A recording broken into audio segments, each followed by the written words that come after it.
プロデュースしやってもらいたくない？超いいっすね。ダートに一曲超やばいできそうだよね。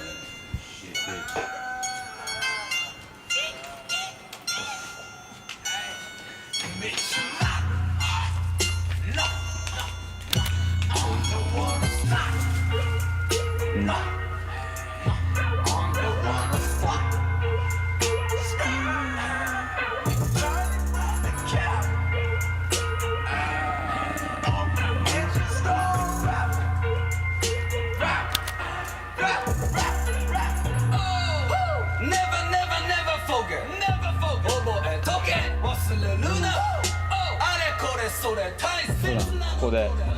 曲撮ってます。今もそうなんですけど、何も考えずただ遊びで何して遊ぼっかなみたいな感覚で、ただひたすら暇があれば曲作って、なんか面白い出来事があったらそれを曲にして、たくさん曲ができたらミックスでアルバムになるとか、そういう感じですね。ここでこうボタンを押してこっち行って止めてこっち行ってみたいな。モノクロームも多分 9割ぐらい自分で撮ったやつですね。イエローテー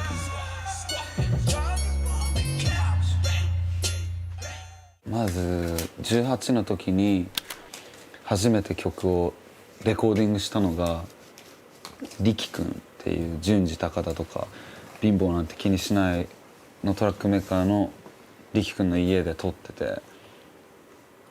でその時も、毎週リキ君家行って曲作りまくってたんですけど、ある日から連絡取れなくなって、でレコーディングする環境とかがなくなってる時にミクシーで318から足跡が来てて、うわみたいな、318だみたいな。でその時にりょうくんのプロフィールになんかレコーディングしてますみたいなの書いてて、そこにメッセージでレコーディングしたいですみたいなのを送って、でりょうくんのとこでレコーディングしだしたのが始まりで。年が全然違うし、とりあえず最初に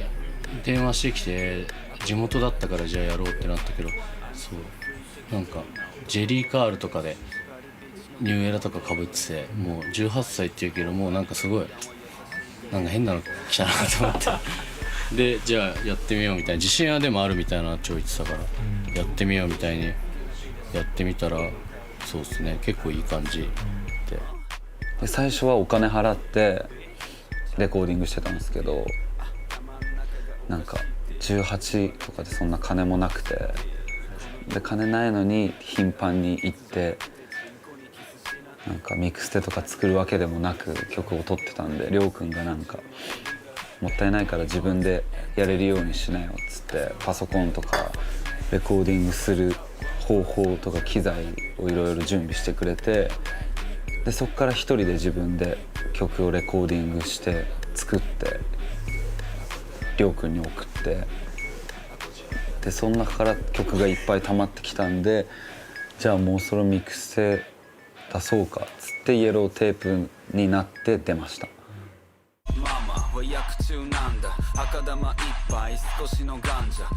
リクはノンフィクションなんですけど、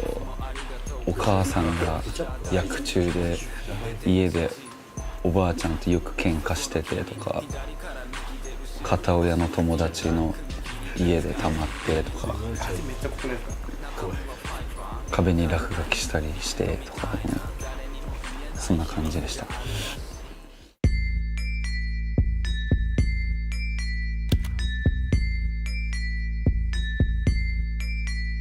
これは自分の実家の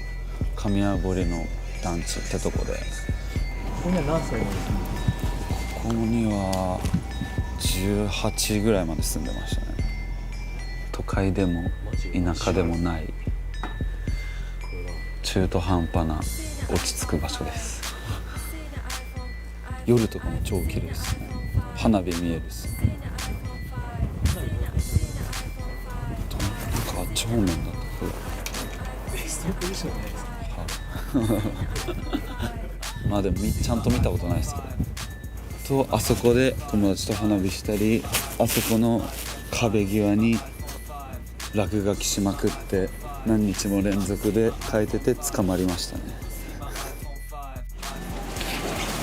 お、ビルコードです。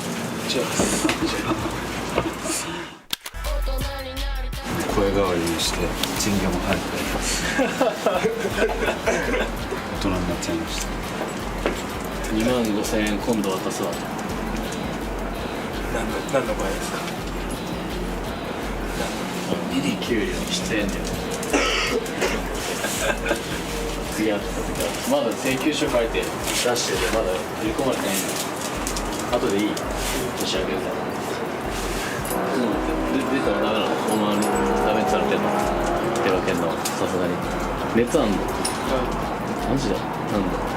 何度？30度割って帰っていいじゃあじゃあね。どんな生活でも普通ですけどね。ヒップホップやってる人とかも全然いないし、オラオラ系が多いですね。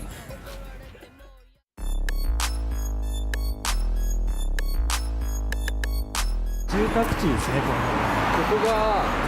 そうできたんですよ。全部これがなんか東亜スチールっていうでっかい工場で全部潰れて、その地域が全部これが建ったんですよね、5年ぐらい前。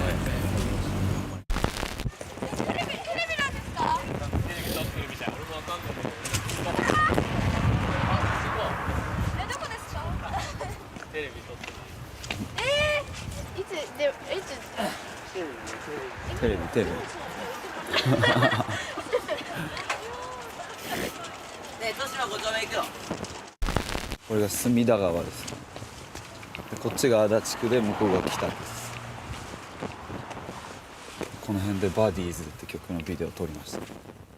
もっと体に照りだもっと体に照りだこれじゃまだ少ないじゃん全く物足りないな。なんかスケーターとか止まりそうですけどね。スケーターとかあんまりいないですからね確か今歩いててみたいなタトゥー入った人がいる違和感半端ないそうですね。 Hello Kitty Hello Kitty Hello Kitty Good pussy and titty Hello Kitty Hello Kitty ただ音楽でこのミクステを出してなんかもう仕事したくねえみたいな、絶対仕事しねえって思って仕事辞めて、できる限り金がなくてもなんか音楽以外の仕事はしないようにし始めることができるようになったミクステでしたね。でもあのミクステを出すまでは雑誌とかも出たことなかったし、なんかライブとかしてもお客さんが歌ってくれるとか全くなかったんで、そうですね、あれ出して全てが変わりましたね。でその本当の意味で見といてもらいたいのが、あそこ関野っていうのが駄菓子屋で、あれは結構いい感じですね。まだしかもババアも生きてるっていう、これもずっとあるやつ。完璧じゃなくていいのになんとかなるから適当に。駄菓子屋行こってさ、れで行ってました。東十条楽しいよね。超溜まってた。団地のあれ交番の裏あたりのとこ、どこだ、十条。もともとイエローテープの曲ができる前は超真面目でネガティブとかなんか変に真面目なんか自分っぽくない無理した真面目な歌い方とかしてて、でりょうくんにもっと普通に歌えばいいじゃんみたいな、もっと喋ってる言葉みたいに歌ったり普段の生活のことをただそのまま歌えばいいんだよみたいなことを言われて、でそ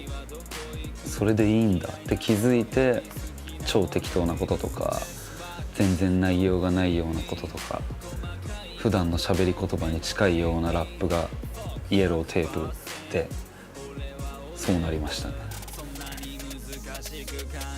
どうですか、うまいですか。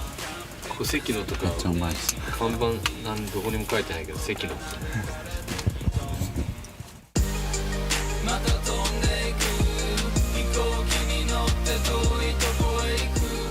ここで「We Good」って曲のビデオと飛行機のビデオを撮りましたね。これピロティです。なんでピロピロティなんでかは分かんないです。みんなピロティって言いますね。5年前にお客さん誰もいないとこでライブしてたの忘れてないし、まずイエローテープ1、2を作って、でファーストアルバム用に曲を作ってて、でそしたら結構すぐめに曲数もたくさんできて、でも内容がラブソングとか女の子系とかチャラい系が多くて、イエローテープの時もチャラい系多かったんですけど、真面目なのが 1,2 割入ってたんですけど、その真面目なのの 1,2 割を先に EP として出した方がいいかなってなって、で EP 用に真面目みたいなあんまチャラくない系のを作ってたら曲数がたくさんできちゃって、じゃあもう EP じゃないからアルバムにしようってなって、なんかしかもチャラいのばっかり歌ってても自分でも飽きるし、自分で飽きたら聴いてる人たちも飽きるだろうし、必要なもの持って出発、ボストンバッグはフェンディ、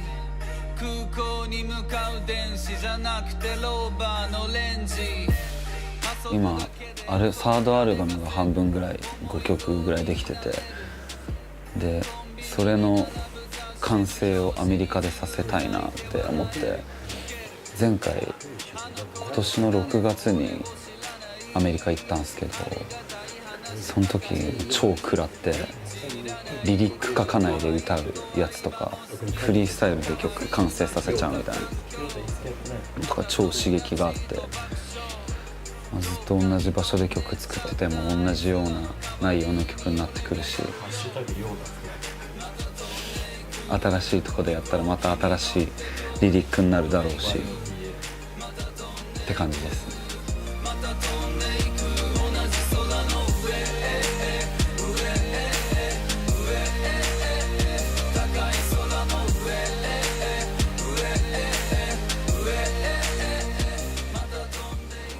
ちなみにいつから行くんですか1月中盤ぐらいですね。多分オンエアしてるぐらいです。マジっすか。もうその時のアメリカにいるのかもしれないですね。